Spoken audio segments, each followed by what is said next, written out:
Hari ke-35, Ahad, 10 September 2023. Janji Agung. Dan ketahuilah, aku menyertai kamu senantiasa sampai kepada akhir zaman.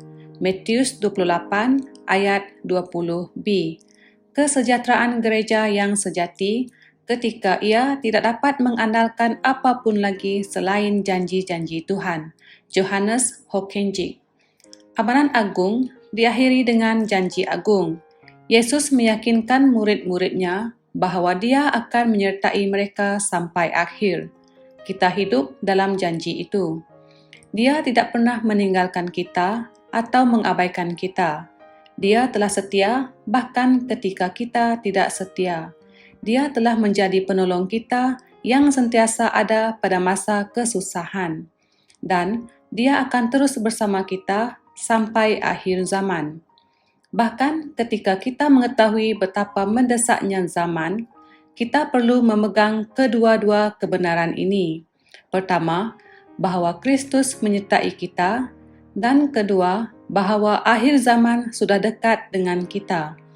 Jika kita hanya berfokus pada yang pertama, kita boleh berakhir dengan perasaan tidak peduli akan keselamatan palsu.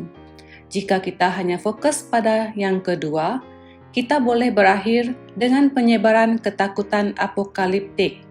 Kedua-dua ekstrem ini tidak membantu gereja. Tetapi, jika disatukan, kita menemukan diri kita berada di pusat kehendak Tuhan.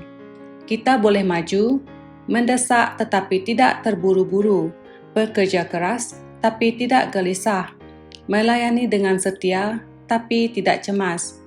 Dan kita boleh kerana kita tahu bahawa Tuhan punya rencana, Tuhan punya tujuan, dan Tuhan akan menggenapinya sesuai dengan firman-Nya. Dalam ketenangan dan kepercayaan adalah kekuatan kita.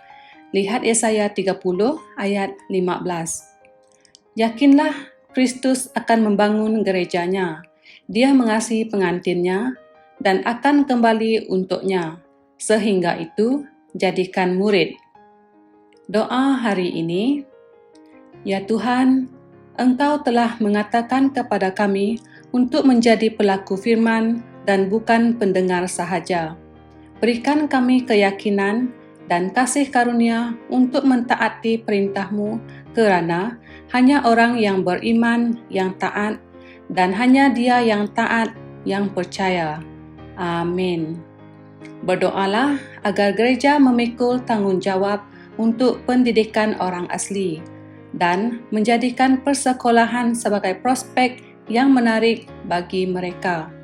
Berdoalah juga agar kanak-kanak dan belia orang asli bertemu Tuhan secara peribadi semasa mereka belajar.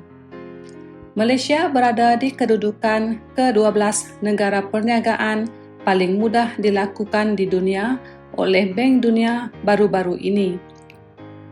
Namun, pelaburan langsung asingnya menurun daripada 17.3 bilion ringgit pada 2021 kepada 12.3 bilion ringgit pada 2022 kerana isu birokrasi dan peraturan, kenaikan kos buruh dan ketidakstabilan politik.